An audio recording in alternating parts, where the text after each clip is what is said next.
Y está con nosotros Julián Gómez, que es director de retail de la consultora Sentia, y es importantísima esta comunicación porque nos va a estar contando qué sucedió con el consumo. Hola Julián, ¿cómo estás? Hola, ¿qué tal? Buen día. ¿Cómo están? Un gusto saludarles. Buen día. En primer lugar, ¿qué pasó con el consumo masivo en el primer trimestre del año? Bueno, el primer trimestre del año cierra negativo, -8,6, comparándose contra un primer trimestre de 2024 que ya había arrancado negativo. Recordemos, enero del año pasado había dado -3,5, -4 dio febrero y marzo, ya más acelerada la caída, todavía había dado -7,4. Igualmente, si seguimos un poquito en la historia del 2024, abril fue el peor de todos los meses. Ahora que nos vamos a comparar contra abril de ese año, ¿Podemos ver una recuperación? este, sí, me adelantaste lo que iba a comentar, pero el cierre del trimestre da negativo, ¿sí? Uno pensaba que quizás ya con el cambio de año se empezara a ver algún número positivo, no fue así. De hecho, enero y febrero de este año dieron casi cercano a -10. ¿Sí? Y marzo ahora la caída es menor, desaceleró, ¿sí? Fue de -5,4.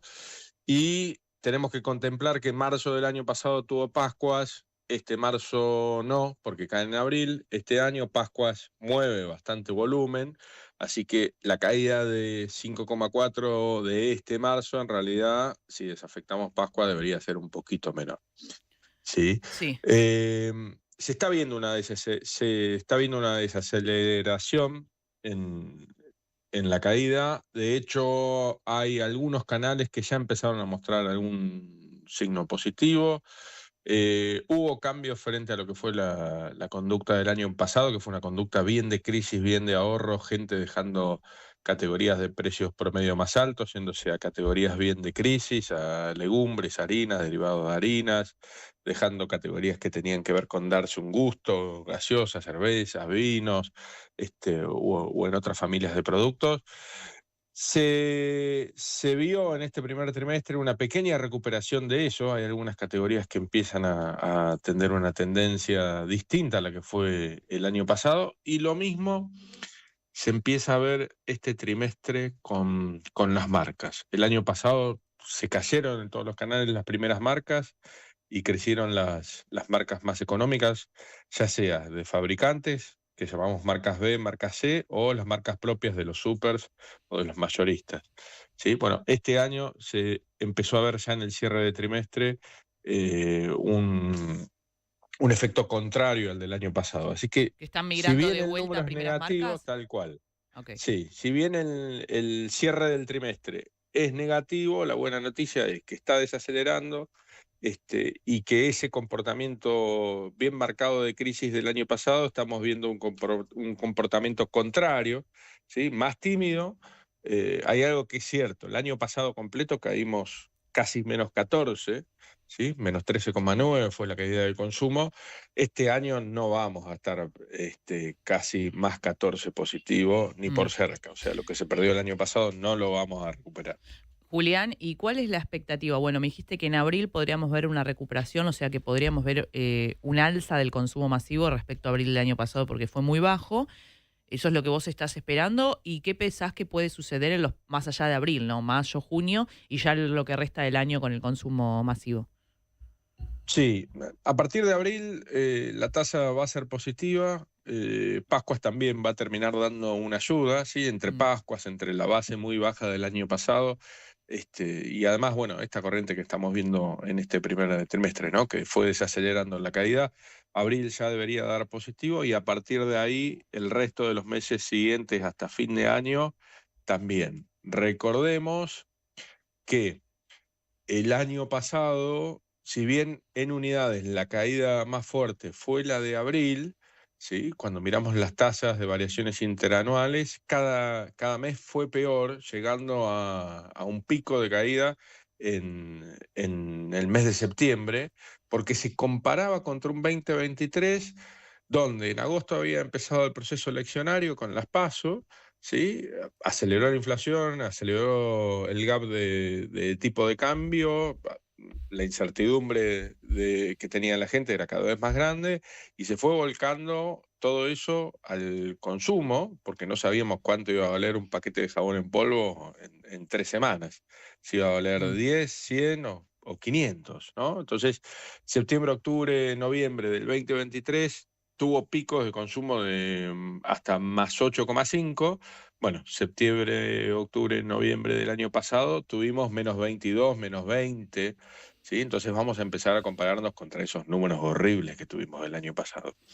Eh, que este año dé negativo el periodo que va a venir es muy difícil. Matemáticamente ya es muy difícil y ya se está viendo una pequeña recuperación. Así que el saldo del año va a estar en un positivo, va a tener un signo positivo adelante, no, ¿Superior no al va a tener 3? doble dígito. ¿Superior al ¿Cómo? 3%? Porque en un principio decían 3%. ¿Ahora lo ves superior? Mira, nosotros creemos que, a ver, un análisis moderado nos diría que deberíamos estar entre más 3 más 5, ¿sí? Deberíamos ubicarnos ahí. La realidad es que Argentina en 60 días puede cambiar 180 grados del país, así que Mm. si todo continúa como digo, las variables macro y las expectativas del consumidor y el salario real, si todo continúa a como estamos ahora, deberíamos estar entre más 3 más 5. Bien. ¿Sí? Si estamos un poquito mejor, podríamos llegar a un más 7, más que eso no. Y si estamos un poquito peor, deberíamos ubicarnos dentro del más 2. ¿Sí? Pero negativo ya matemáticamente es casi imposible que sea negativo el 2025. Bien, Julián. ¿Y qué estuvieron viendo respecto a los precios? Porque me interesa esto de, el año pasado vimos una fuerte migración hacia segundas marcas, hacia marcas propias de los supermercados, y ahora decís que vemos una recuperación. ¿Qué se está viendo? ¿Se ve que los precios de las primeras marcas y las segundas marcas van en el mismo sentido o vemos incrementos mayores en uno que en otro?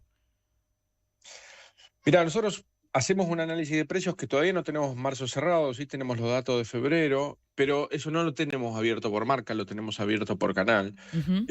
Hasta lo que venimos viendo es, de alguna manera, va de la mano con lo que sucede con el IPC, con la parte de alimentos, ¿sí? Y es parejo en los 3 canales que nosotros medimos, en autoservicios independientes, o sea, negocios de barrio, supermercados de cadena y en mayoristas.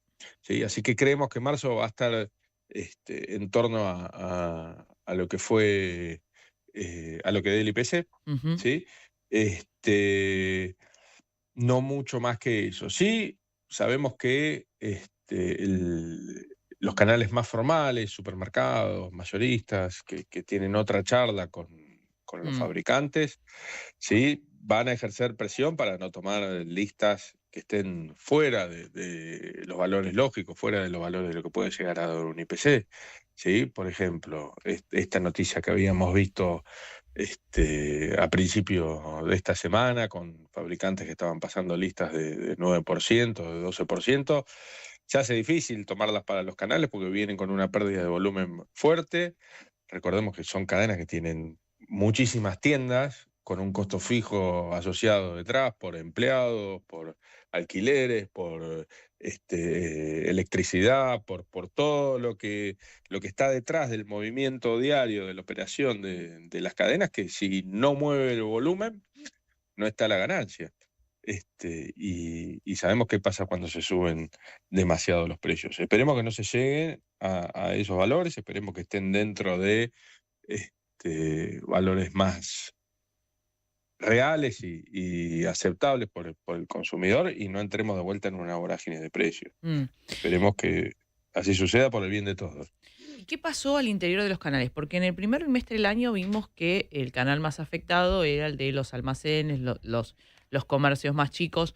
¿Qué sucedió en marzo? Respecto a la baja, ¿no? De más afectados con una baja más significativa. Sí, en marzo se empieza a ver en algunos canales algún número positivo, ¿sí? El que cierra con el número más bajo fue autoservicios independientes, o sea, pongámosle la etiqueta de chino de alguna manera, ¿sí? Le sigue supermercados, pero después ya en farmacias, en e-commerce y en almacenes se empieza a ver una tasa positiva, Mm. ¿sí? que tiene también mucho que ver contra cómo fue la base para el mismo periodo del año pasado. Incluso mayoristas ni gana ni pierde, da cercano a cero, sí, pero no es poco. Mm. Así que, bueno, eso esperemos que en abril se acentúe todavía. Nosotros ya estamos viendo los números de abril, de las primeras 2 semanas para lo que es canal supermercado. Continúa dando negativo, pero con una tasa bastante más chica, cercano al 2%, y a eso le está faltando la tercera y la cuarta semana. Tercera, que es la semana de Pascua, es esta que estamos transitando, que ahí el consumo debería incrementar, y veremos qué pasa en la cuarta. Mm. Muchísimas gracias, Julián, por esta comunicación clarísimo y bueno, anticipando que abril podría cerrar con una suba, ¿eh? Muchísimas gracias. Por favor, a disposición. Bueno, él fue Julián Gómez, director de retail de la consultora Sentia, nos anticipó algo que no había trascendido, que tiene que ver con lo que se espera para abril, esta recuperación del consumo masivo que se esperaba quizás para mitad de año, puede ser que se haga efectiva ya en abril con un alza respecto a lo que fue abril del año pasado, que fue un mes con una caída que había tenido una caída muy importante. Sin embargo, es auspicioso además lo que sucedió en marzo al interior de los canales, con incrementos en determinados canales, canales que han cerrado en neutros, es decir, que se frenó la caída, es importante. Y bueno, ya en abril podría mostrar todo el consumo masivo un alza según lo que esperan en la consultora Sentia. Y tenemos que decir que esto es bueno, teniendo en cuenta que hasta ahora veníamos hablando de un consumo dual. Es importante hablar de esto. ¿Qué es este consumo dual del cual se habla en el mercado? Bueno, tenemos consumo de bienes durables, comercios que venden bienes durables, estamos hablando de electrodomésticos, pero también podemos hablar de otro sector que es el de autos, con incrementos muy significativos. Autos, por ejemplo, en torno al 90% de crecimiento en ventas interanuales, estamos hablando, y también electrodomésticos que viene de recuperación ya del último trimestre del año pasado, frente a un consumo masivo que todavía no lograba recuperar. Clave lo que sucede también cuando vemos que en marzo, por ejemplo, alimentación, que tiene 50 productos esenciales de lo que es alimentos, y también perecederos tuvieron alzas, leves alzas, pero mostraron alzas interanuales. Y que vimos también que los rubros que más caen son el de bebidas, sobre todo el que más cayó fue en marzo bebidas con alcohol. Y también otro rubro que viene cayendo y que la caída es importante es esto que se denomina consumo impulsivo. Ahí estamos hablando de golosinas, cigarrillos. Bueno, eso de alguna forma viene cayendo. Y también cuando uno habla con los especialistas en consumo, te hablan de un nuevo consumidor que privilegia, que es más racional, que ya no va tanto al 2x1, que ve lo que tiene, que va y compra lo necesario y no se va tanto ante un consumo, ante un poder adquisitivo que está más restringido, no se va tanto por estos consumos impulsivos. Desde Café y Negocios celebramos que no se hagan tantos gastos hormiga y que se priorice el presupuesto. Así que bueno, esto fue nuestra charla con Julián Gómez de Sentia y enseguida volvemos con más Café y Negocios. El Observador 107.9.